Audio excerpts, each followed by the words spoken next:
never hang out with an agreeable room. Always hang out with people of opposite opinions. So it crushes your awareness. Negate yourself every day. This is something that I've done for my whole life that has been probably my most powerful tool is I have to accept that every truth I accept as my universal truth can be equally debunked at any given time.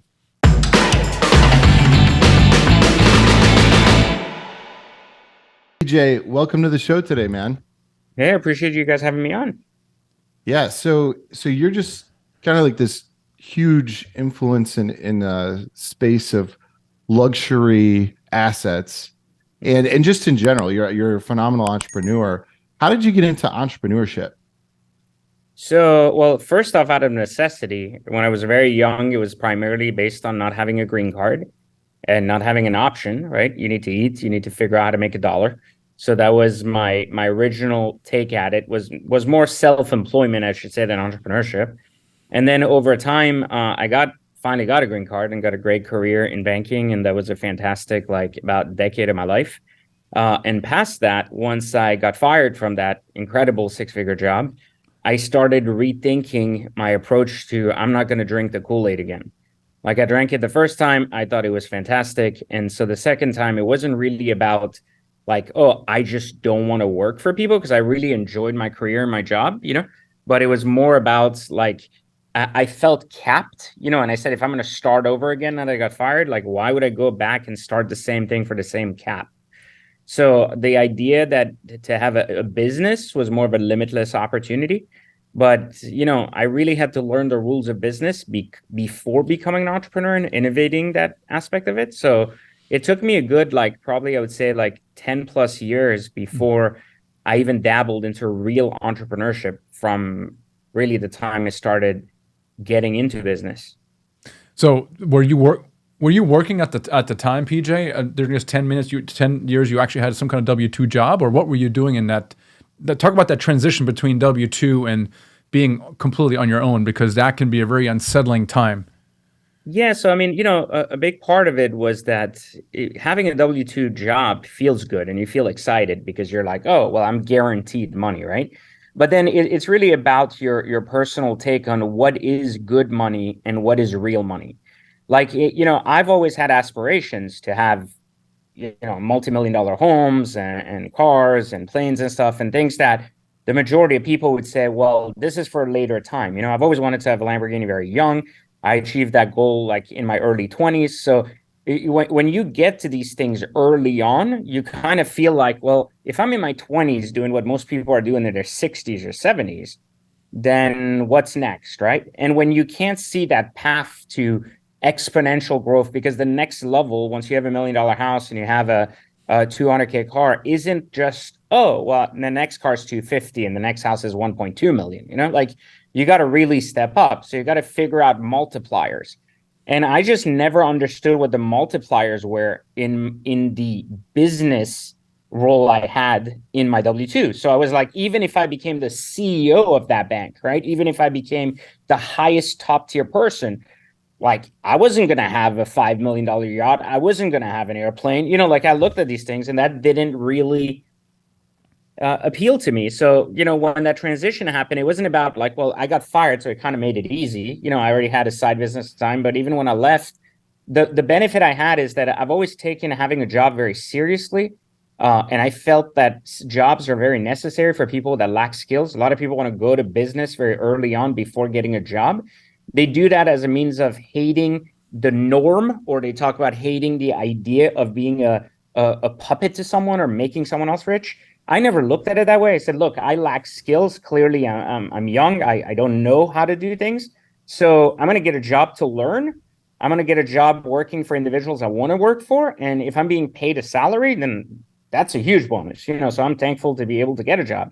And then from there, just, leaving that job, I didn't leave it poor because I had $3 million in my savings account. I wasn't broke. I had real estate investments. I had made money. I owned my home. I mean, I got fired with a Lamborghini, and literally a month after getting fired, my new $500,000 Lamborghini came in, so it wasn't like I was completely oh my God, I never did anything and I was fired and I had to reinvent myself. It was more like, hey, corporate America was a great learning experience, but it's capped. and the cap just wasn't going to do it for me. So instead of going back into corporate America without a plan, I decided I got to go and just start rethinking how I look at life.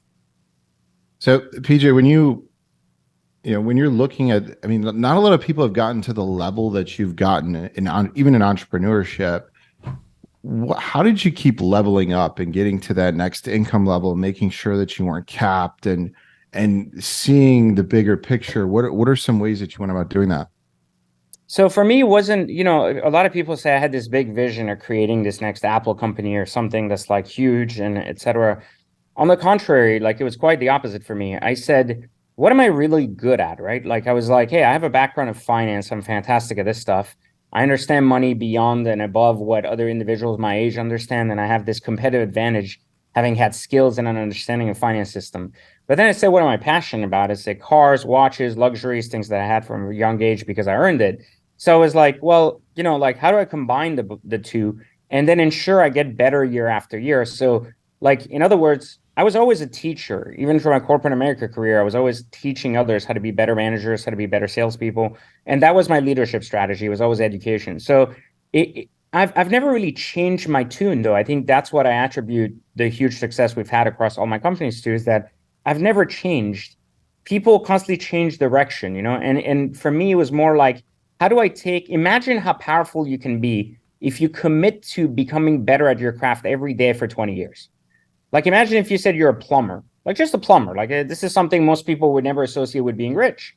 But I know plumbers that have Lamborghinis, So instead of saying like, well, a plumbing job will never make me millionaire, that's not true. A plumbing job may not, but being the best plumber the city or the town or the states I've ever seen means you probably have a pretty big plumbing company and people that are doing that trade for you. So, thinking more towards yourself and the skill set you have, and then being willing to commit a really long period of time mastering the set of skills is really a necessity. I mean, look, at some point, it was about 2008, I had a company doing 9 figures in revenue, and we were fantastic. Fantastic company, a lot of fun. Most people would kill to be in my position at that time, And to me, the first thing I look at is I go, wait a minute, we're not going to survive the next 5 years. Meaning like the tide will change. Things will just be different. People will notice we're making too much money. They will say, what's that guy doing? We need to get in his space. And so what I did is I said, hey, I'm going to go and I'm going to figure out a way to digitize what we're doing. And I'm going to take it online. And I'm going to figure out not how to not be a teacher anymore or not do the same thing we're doing and completely go into a new game, but rather, how do I take what I'm doing and digitize it instead of how do I reinvent a new business? How do I digitize what's working? Because that's the future. So instead of looking at it then as I need to reinvent myself, I said, how do I just expand myself in this new place? But here's the difference between me and other people. I quit my company as CEO and went to learn for 5 years how to make money online before digitizing my 9-figure company. So think about this, like you're making a ton of money and you go, I'm finally rich. I'm finally have all this money. I'm finally able to do all the things I want. And you go, in order to maintain that and be able to grow past that, because I'm still not in a place where I had at the time 2 airplanes and this and that and this, like whatever you want. So I said, how do I get to that place? Well, clearly, if the trajectory is that in 5 years, I'm going to have 40 competitors and be out of business or be sharing that revenue with 10 other people, probably not a good place to be, right? So I have to think further and say, what I want to digitize myself, but I know nothing about the internet. I know nothing about blogging. I know nothing about selling stuff online. So I go, I'm going to take 4 or 5 years, build a business online just to learn how money is made online. And then I'm going to digitize my existing business to tap into that resource. And look, in the first 4 years I thought online, there were 3 of us built this first company that had nothing to do with my larger 9-figure company. And it literally made $40,000. So I gave up a $3 million salary, like a $2.7 million salary, to go and learn how to make $40,000 split between 3 people for 4 years. But you know what happened? The year after, we made $400,000, and the year after, we made $3 million. And what happened there is it took me basically 5.5 years to learn how to make $3 million in net profit on the internet. But what was really powerful about that is that it took me, you ready for this, 1 year when I launched my second platform to make my first million. Took me 1/4 the next platform I launched. And now we won't launch a new company unless we kind of guarantee it does $1 million on opening day. So there's a very different dynamic of a playing field, but this is the power of investing in yourself from a state of I have to learn how to be the best at this. And that may take years. I mean, people think they can go to medical school for 15 years, but when it comes time to starting a business, they should just figure it out in 3 weeks. And unfortunately, that's not how this works. What do you think makes a powerful platform? Because you're really good at building. Yours is huge. I mean, it's twofold. I think it's giving up the early money for the long term survival of the platform. Like I'm approached probably 10, 15 times a day. Would you like to sell my course to your students? Would you like to I have this new course on real estate, on Bitcoin, on this and that. Oh, we're making millions doing this. I can share this with you. And I'm like, no. And they're like, I don't understand why you would not. Grant Cardone had me on his stuff. I'm like, I don't give a shit what Grant Cardone does. Because the way I look at it is like, okay, well, it's not about what other people do or how popular you are, it's how relevant you'll be in 10 years because I still plan to be here. That's the difference.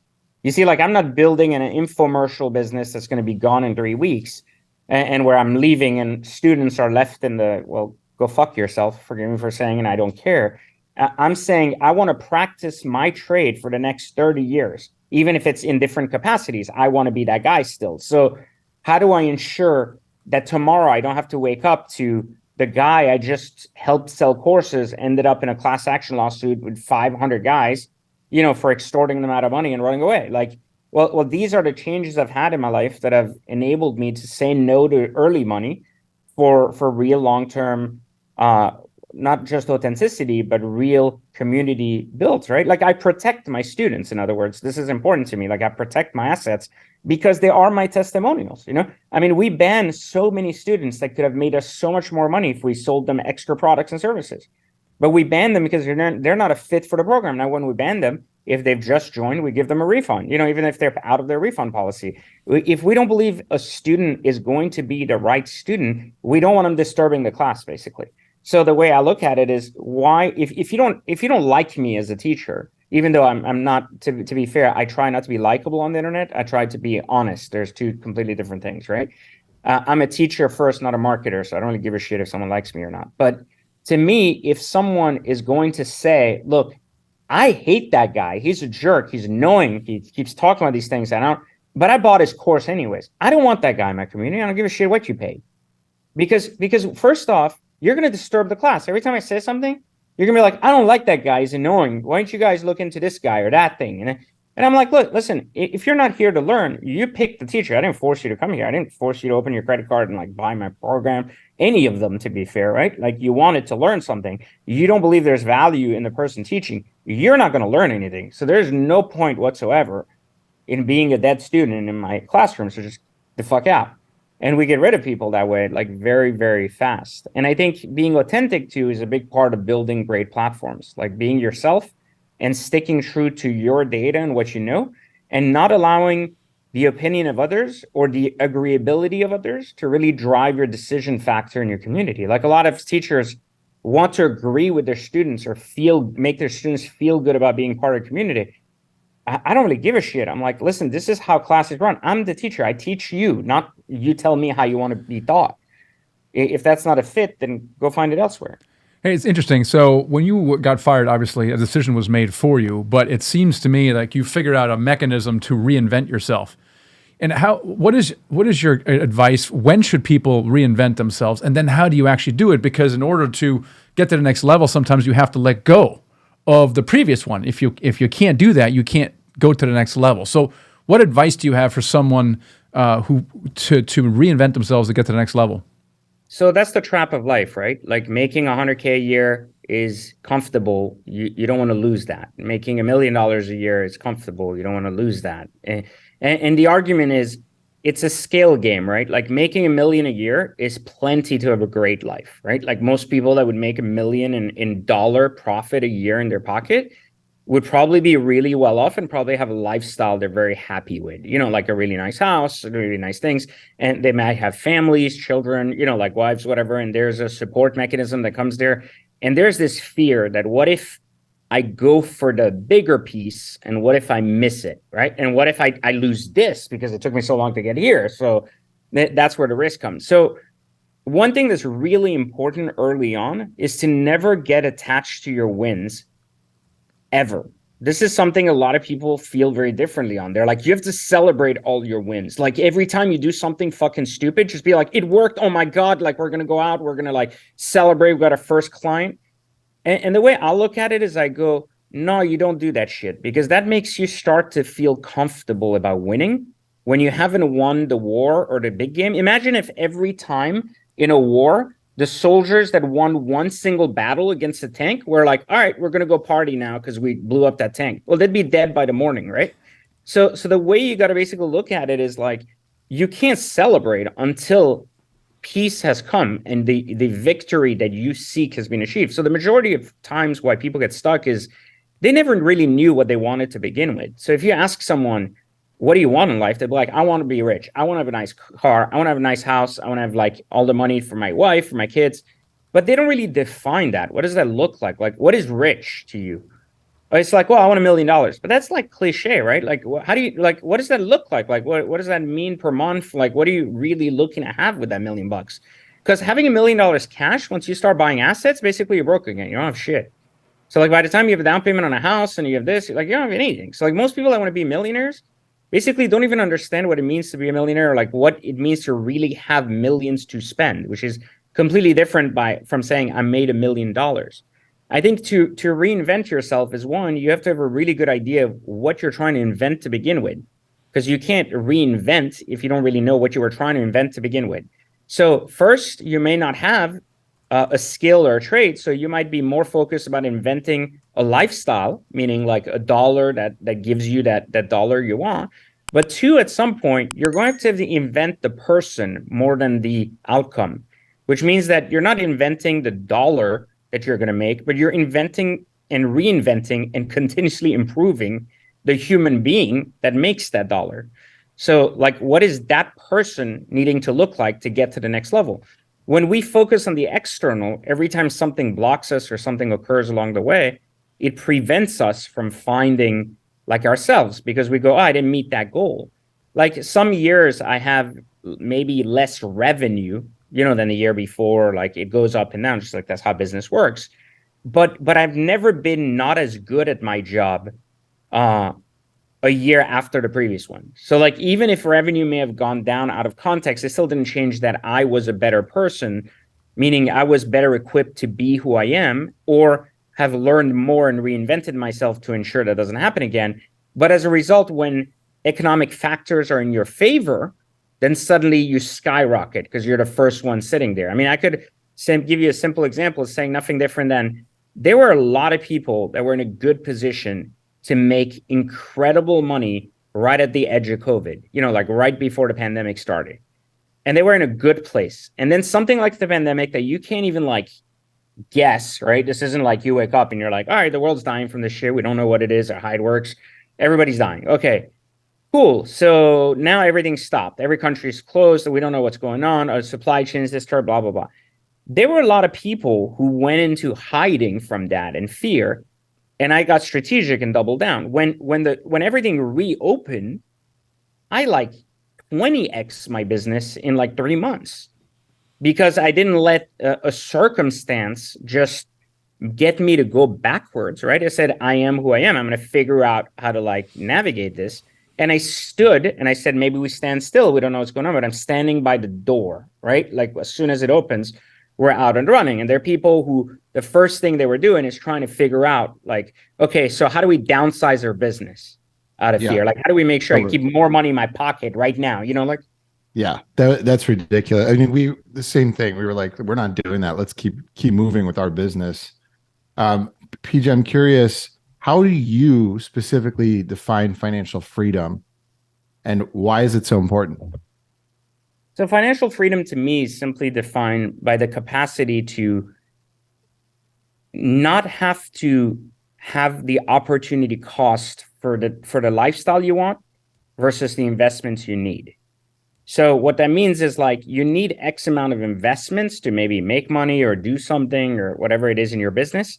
And you don't have to basically sacrifice or choose how else you're going to live as a result of that investment. So once you define like what the lifestyle you want looks like, then are you able to sustain that freely of any business or side decisions you have to make? Like there's a lot of guys that'll say, well, I got to sell my car because we're buying a new building. I need to get rid of this because I need to pay payroll. I need to get rid of the jet to do that. You don't have to. So the argument is you're financially free when you're free of these mechanisms that dictate that. You're also free to change your business model without the fear or change of how that impacts your business. Like that's a big thing. Like a lot of people are like, I want to be a woke company, but then they suffer financially to change their mind, or I want to be a far right company and then change their mind, like once they see the implication of how to change their business. So they can't really exercise business in the means or way that's important to them. They can only exercise it the way the environment or the people will allow them to, right? So that's when you're still a slave to your customers, basically. At that point, you're still like, whatever my customer says, I have to be agreeable, Yeah. And why is it important to be financially free versus broke? So I know you speak about this quite a bit.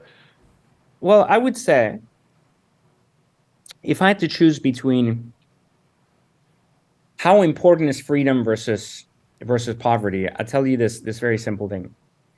Life is about experience. That's all we make money for. We make money so we can create better experiences. That's all we do. That's all money can be translated or converted to. It's an experience. You make money, you can have a better travel experience, you can have a better restaurant experience, you can have a better food experience, a better love experience, a better anything. Now, money does not buy love, but it certainly buys the circumstance that surrounds the ability for love to exist without any interference, right? Like you're like, hey, life's a lot more fun when you're going on vacations, eating at the best restaurants, right? Not worrying about what school your kids go to because of how much it costs. You're not getting fights in anything, right? Like, I mean, you're getting what you want, right? So most people will be like, well, it's not how like money doesn't do that. I'm like, yeah, it does. Technically, until you've had it, you really don't have the experience. So you don't have context, right? So I've been broke and I've been rich, and I can tell you the experiences are just better. And it's actually funny. The other day I was at a restaurant with my mom, and we order scones, right? And she's like, no, don't order scones. They're terrible. And my mom is like she never graduated the we got rich thing. So she's still like in that for 25 years of her 80 years, we were basically like really poor and hard, on her life. Like she went from being rich to like really broke. And because she was an only single mother and I'm an only child, like she did everything for us to survive, including stealing my Christmas gifts and doing stuff that we really got her mindset into this survival safety thing. And she's like, don't order scones. They're terrible. And I'm like, why would you say scones are terrible? They're delicious. We're at this like 5-star resort. I'm like, they're amazing. She's like, no, they're not. They're hard. And I'm like, no, poor people's scones are hard. Like rich people's scones are like soft and warm. And she's like, oh, I'm like, yeah, try it. She's like, oh my God, I love scones now. I'm like, exactly. So you see, like, this is a perfect simplistic view of a life experience that's as simple as a scone that you would buy for $1.50 somewhere, right? Like a cheap cafe, versus here, you're paying $25 for 3 scones, that are served to you on a crystal plate with some like whipped cream on it. But it's a chef-made scone, so it tastes better. We can say the same thing about a 5-star steakhouse, a $600 steak in Outback.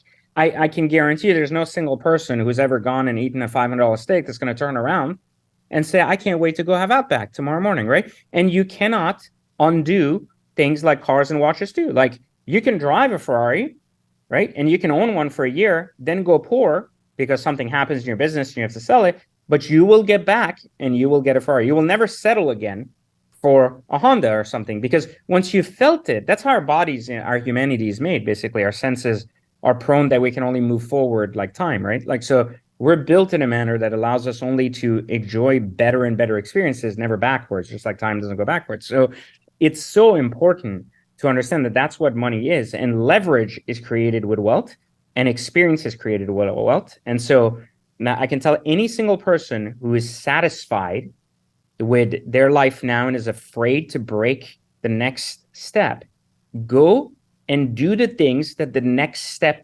does, and you will automatically work your ass off to become the next step. Like go and basically, if you have a nice Lexus, try to buy like a Lamborghini. Like buy it, own it for a year, do it the right way, do it with exotic car acts, whatever you do. You don't have to lose money, just buy it. You'll see that the experience of it will never allow you to go backwards. Now and suddenly, randomly, out of nowhere, your business will make 3 times more money, and it will force you to basically be in a position to own 2 of those and be like, oh my God, like I'm just making so much more money now. And what we don't realize is that our internal drives are built that way. And so if we focus ourselves onto that, then we typically do really well. So give us some practical tips for individuals seeking financial freedom that maybe don't have it yet.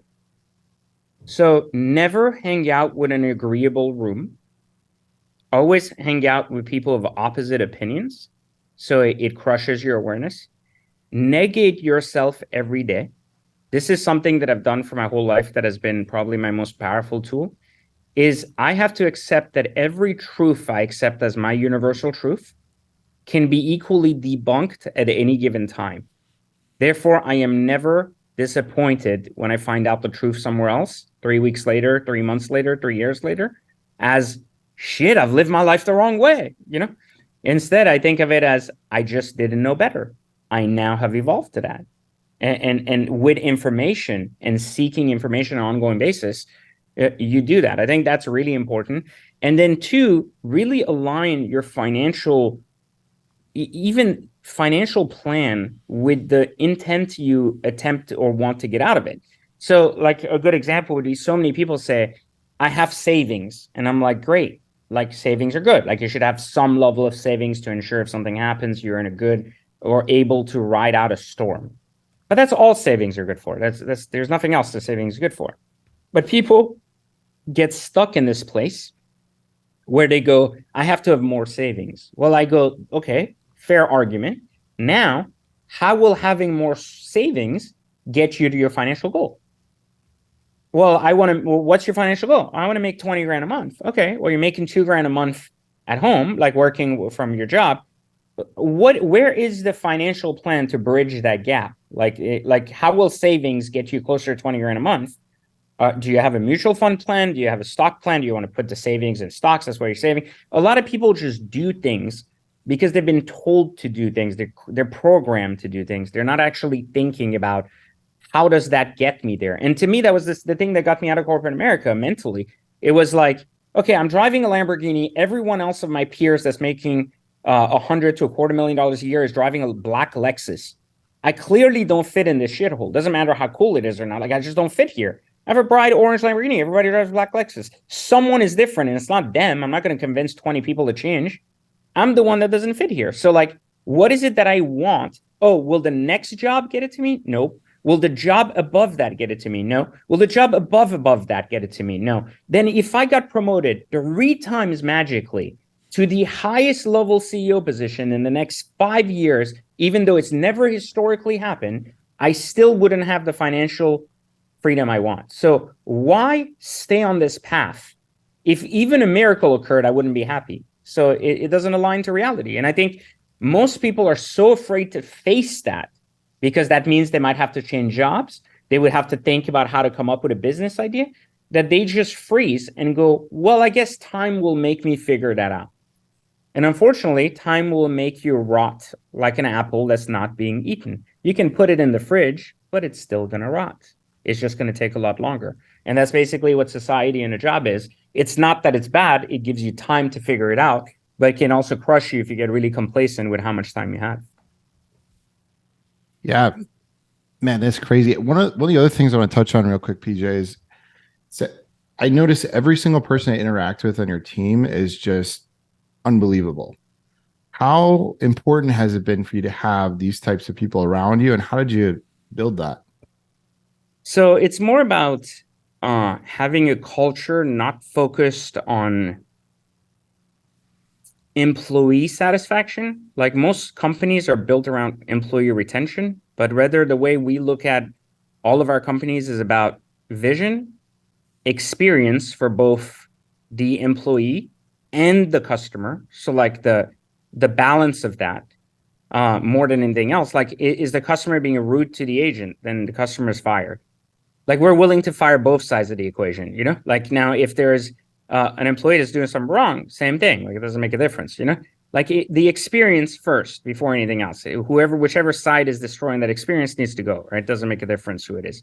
And then the other thing I think that matters is a commitment to excellence and a commitment to paying attention more than anything else. I've always said the greatest skill you can hire is not one of education or one of talent, but rather one of awareness. Someone that has enough awareness that they can understand when they're wrong, they can understand where there is process gaps that can be filled, and that want to be part of a team and understand their place in it.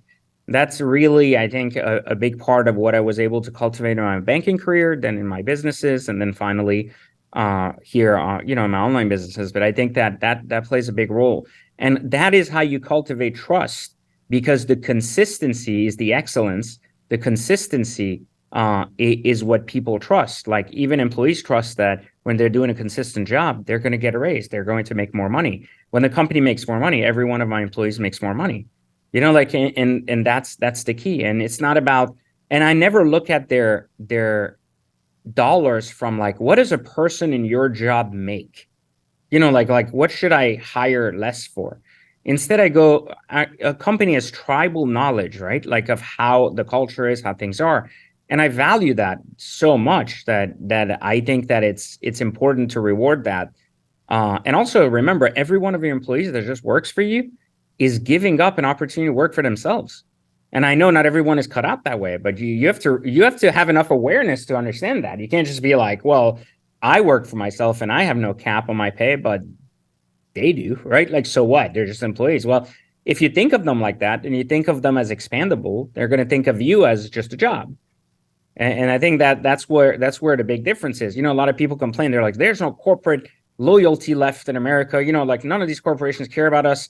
But do employees care? Would they not move if they got a better job offer somewhere? Would they not immediately take the next job that pays them 30-40% more somewhere else just because of money, without paying attention to what they're getting into? I mean, so many people leave companies when they're treated perfectly fine, and they're just like, I waited 6 months, I didn't get a raise, I found another job, have a good day. And you're like, okay, like, I just spent 6 months training you, right? Like, 6 months training you. Like, where do I get that money back, right? Like, I mean, think about that. Like, that's crazy. Well, yeah, but they offered me $2 more an hour. Okay, but what about my 6 months of training you so I can get you to a position where we make $10 more an hour? Well, I'm not going to be patient. I'm leaving now because they offer me $2 an hour now. So, that's what people have done to corporations that has made them not give a shit about people. So I think that's the part that a lot of individuals don't understand. They get what they give, and if that's the type of support they're giving a company, 6 months is either perfect or I'm out. And as soon as it's not perfect for the employer, then they're out. Yeah, that's absolutely true. PJ, it's been so great talking to you today. How can people get a hold of you if they want to reach out? So I'm really easy to get a hold of. You can go to learnfrompj.com. You'll see all my books, online courses, and everything else. I teach a lot about entrepreneurship, human consciousness, and then outside of that, I also teach financial literacy through Exotic Car Hacks and Watch Trading Academy on how to make luxuries basically your best assets instead of liabilities. But you can also find me on Instagram at I Create Millionaires. Awesome. PJ, thanks so much for your time. We appreciate it. Appreciate you guys having me. Later. You're welcome.